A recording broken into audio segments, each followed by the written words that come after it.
በኦርቶዶክሳዊት ተዋሕዶ ቤተክርስቲያን ስርዓት መሰረት እድሜያቸው ከ7 ዓመት በላይ የሆኑ ልጆች ለአቅመ ጾም የደረሱ ናቸውና በአቅም እንዲጾማቸው የታወጁ መጀመሪያቸውና መጨረሻቸው ተቀምሮ ጊዜና ወቅት ተወስኖላቸው የተደነገጉ 7 የአዋጅ አጽዋማት አሉ። እነዚህ አጽዋማት በሐዋርያት ሲጾሙ የቆዩ፣ በቀኖና የጸኑ፣ በስርዓት መጻሕፍት ስርዓታቸው የተሰራላቸው ናቸው።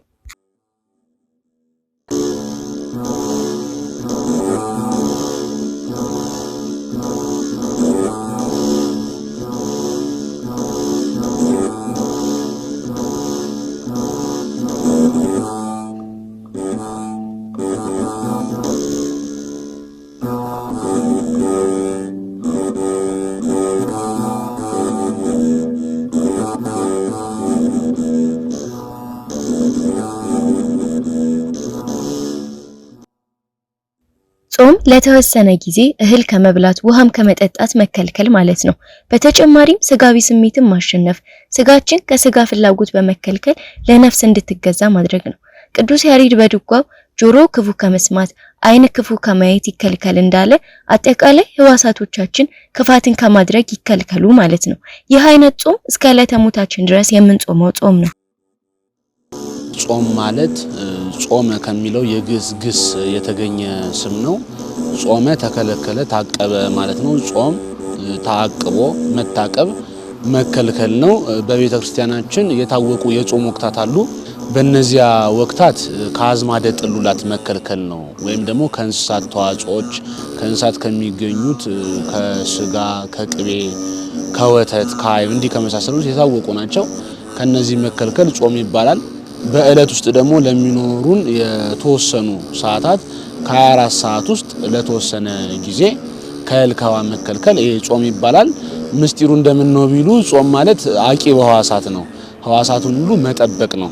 ቅዱስ ያሬድ አባታችን እንዳስተማረን ዓይን መጥፎ ከማየት፣ ጆሮ መጥፎ ከመስማት፣ አንደበት ክፉ ከመናገር፣ እጅ ክፉ ከመስራት፣ እግር ወደ ክፉ ቦታዎች ከመሄድ፣ እነዚህ ሁሉ ግን ወደ ሕሊና መጥፎም ሆኑ በጎ ነገሮች የሚገቡባቸው አናቅጽ በሮች ወይም ደጆች እንደመሆናቸው ሕሊናን ክፉ ከማሰብ ማቀብ፣ በአጠቃላይ እነዚህን ሁሉ መጠበቅ ነው። እነዚህ ደግሞ ለልቦናችን አናቅጽ መግቢያ በሮች ስለሆኑ በጎ ነገሮችንም ሆነ መጥፎ ነገሮችን የምናስገባባቸው ደጆች እንደመሆናቸው መጠን ለሕሊና ምግብናውን የሚሰጡት ከአካባቢያችን ጉዳዮችን የምንረዳባቸው የስሜት ሕዋሶቻችን እንደመሆናቸው መጠን እነዚህን መጠበቅ ልቦናን ክፉ ነገር ከማሰብ ይጠብቅልናልና ልቦና ራሱ ክፉ ነገር ከማሰብ መጠበቅ ያ ጾም ተብሎ ይጠራል ማለት ነው። ትልቁ ነገር ልቦና ክፉ ነገር ከማሰብ መጠበቁ ነው። የሁሉ ድካም ልቦናን ለመጠበቅ ስለሆነ በመጽሐፈ ምሳሌም ላይ አምላካችን እግዚአብሔር ልጄ ሆይ ልብህን ስጠኝ ብሎ ነው የተናገረው። ስለዚህ ልቦናችን እንዲጠበቅ ሕዋሶቻችን መጠበቅ አለባቸው። ሕዋሶቻችን ደግሞ እንዲጠበቁ ሕዋሶቻችንን በጥንቃቄ ክፉ ነገሮችን ከመስራት መጠበቅ የኛ ድርሻ ይሆናል። ይሄ ጾም ይባላል ማለት ነው።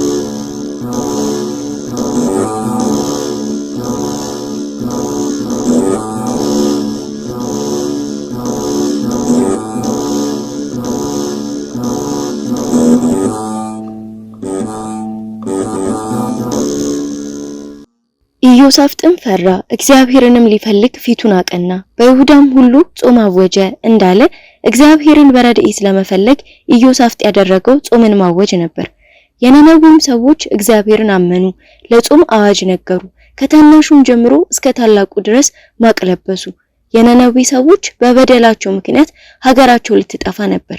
ነገር ግን ጾም አውጀው ሁሉም ሰው ከጾመ በኋላ ሀገሪቱ ከጥፋት ድናለችና ጾም ከእግዚአብሔር ምሕረት እናገኝ ዘንድ ትረዳናለች።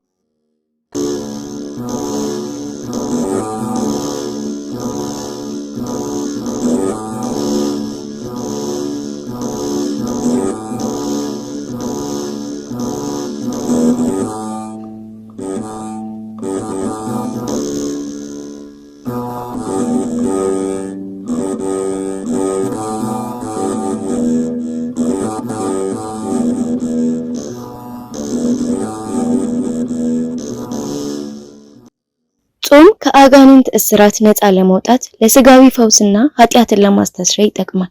ጌታም ደቀ መዛሙርቱ ሊፈወሱት ያልቻሉትን በሽታ በምን እንደሚፈወስ ሲነግራቸው ይህ ወገን በጸሎትና በጾም ካልሆነ በምንም ሊወጣ አይችልም ብሏቸዋል። የማርቆስ ወንጌል ምዕራፍ 9 ቁጥር 29። ቅዱስ ያሬድን በድጓው ይህንኑ የሚያጠናክር ቃል ተናግሯል። ጾም የነፍስን ቁስል ታድናለች፣ የስጋን ፍትወትም ታጠፋለች ብሏል። የነፍስ ቁስል የተባለ ኃጢያት ነው። ጾም የነፍስን ቁስል ታድናለች ማለት ኃጢያትን ታስተስሪያለች ማለት ነው። ይህ ብቻ አይደለም። ጾም ማለት ጌታችን መድኃኒታችን ኢየሱስ ክርስቶስ እንዳስተማረን ብጽዕና ከሚገኝባቸው መንገዶች አንዱ ነው። ይህ ብቻ አይደለም። ጌታችን በአንቀጸ ብፁዓን ትምህርቱ ሲያስተምር ስለ ጽድቅ የሚራቡና የሚጠሙ ብፁዓን ናቸው ብሏል። ስለዚህ የምንጾመው ለምንድን ነው ከተባለ ስለ ጽድቅ ነው የምንጾመው። ስለ ጽድቅ፣ ስለ ወንጌል፣ ስለ ሃይማኖት፣ ስለ መንግስተ ሰማያት ራሱ እግዚአብሔር ያዘዘን ትእዛዝ ስለሆነ አስቀድሞ ሕገ ጾምን በማፍረስ ነበር ከገነት የተባረርነው። ዛሬም ደግሞ የታዘዘልን ያው ሕገ ጾም ነው ማለት ነው። ስለዚህ የጾምን ሕግ መጠበቅ ብጽዕናን የምናገኝበት አንዱ ጉዳይ ነው። ይህ ብቻ አይደለም። ጾም ማለት በሰውነታችን መሰዊያነት፣ በሰውነታችን መስዋዕት አቅራቢነት ለእግዚአብሔር የምናቀርበው ረቂቅ መስዋዕት ነው ጾም። መላእክትንም የምንመስልበት አንዱ ግብር ነው። መላእክት እንደምታውቁት ረቂቃን ናቸው፣ ስጋውያን ደማውያን አይደሉም። ፍጥረታቸውም እምኀበ አልቦ ከኢምንት ከምንም በሐሳብ የተፈጠሩ የዕለተ እሑድ ፍጥረታት ናቸው። መብል አይበሉም፣ መጠጥ አይጠጡም። ያው ምግባቸውም መጠጣቸውም እረፍታቸውም ቅዳሴ ነው ወይም ደግሞ ስብሐተ እግዚአብሔር ነው፣ እግዚአብሔርን ማመስገን ነው። ምስጋናቸው እረፍታቸው ምግባቸው ሆኖላቸው የሚኖሩ ስለሆኑ እነርሱን መምሰል ነው። ስለዚህ ቅዱሳን አባቶቻችን በጾም መሳሪያነት ቅዱሳን መላእክትን መስለው ኖረዋል ማለት ነው። ጾምን ስንጾም ንስሐ በመግባት በሰሩት በደል በማዘን በፍጹም ከክፉ ስራችን ወደ እግዚአብሔር በመመለስ ራስን ለካህን በማሳየት በፍጹም ንስሐ ሊሆን ይገባል። እግዚአብሔር አምላክን ንስሐ ገብተን በጾም በጸሎት ማረን ይቅር በለን ብለን ብንጠይቀው ሊምረን የጎደለንን ነገር ሊሞላልን የታመነ አምላክ ነው። ጾምን መጾም የሚገባን እንግዲህ በፍቅርና በይቅርታ ነው። ትልቁ ነገር አምላክ ወልደ አምላክ ኢየሱስ ክርስቶስ ስጋውን የቆረሰለትን ደሙን ያፈሰሰለትን በጣም ብዙ በአንደበት ከመነገር በጆሮ ከመሰማት በልብ ታስቦ በሊና ከመመርመር በላይ የሆነ ጸዋት ወመከራ የተቀበለለትን የሰው ልጅ ተጣልተን የሰው ልጅ እየጠላን ሰውን እየናቅን እያንኳሰስን መጾም ይሄ ጾም አይባልም። ያ ሁሉ ድካም ከልካዋ መከልከላችን ከአዝማደ ጥሉላት መከልከላችን ለፍቅር እንድንበቃ ነው። ለዚህ ነው ብርሃነ ዓለም ቅዱስ ጳውሎስ የሕግ ፍጻሜ ፍቅር መሆኑን ሲገልጥልን ፍቅር ግን የሕግ ሁሉ ፍጻሜ ነው ይላል። የሺ ፍልጥ ማሰሪያው ልጥ እንዲባል የሁሉ ምግባራት የሁሉ ምስጢራት ማጠቃለያቸው ማሰሪያቸው ፍቅር ነው። ሕግጋት በሙሉ ደግሞ በፍቅር ነው የሚጠቀለሉት። ምክንያቱም ጌታችን መድኃኒታችን ኢየሱስ ክርስቶስ ትልቅ ዋና ትእዛዛት አድርጎ የሰጠን በሕገ ወንጌል ፍቅረ እግዚአብሔርና ፍቅረ ቢጽን ነው። እግዚአብሔርን መውደድ ሰውን መውደድ ነው። ስለዚህ እግዚአብሔርን እየወደድን እግዚአብሔርን ከመውደድ ደግሞ የተነሳ እሱ የሰጠንን ሕገ ጾምን ወደን አፍቅረን ደስ እያለን ልንጾም ይገባናል። ሰውንም እየወደድን እያፈቀርን የጣላናቸው ካለን ታርቀን የበደልናቸው ካለን ክሰን የቀማነው ነገር ካለ መልሰን እንዲህ ባለ አኳኋን ከቂም ከበቀል ርቀን ልንጾም ይገባል ማለት ነው።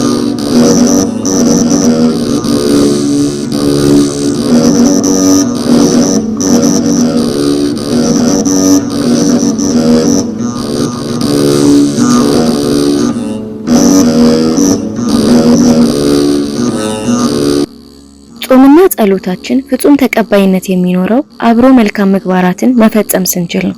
ጾም ያለ ጸሎት ያለ ስግደት እና ምጽዋት ምንም ነው። ስንጾም የተራቡትን በማብላት የታረዙትን በማልበስ የታመሙትን በመጠየቅ መልካም ምግባራትን ሁሉ በመስራት ሊሆን ይገባል። ቅድስት ቤተክርስቲያናችን ስርዓት ሰርታ በአዋጅ ከደነገገቻቸው አጽዋማት ውስጥ አብይ ጾም አንዱ ነው።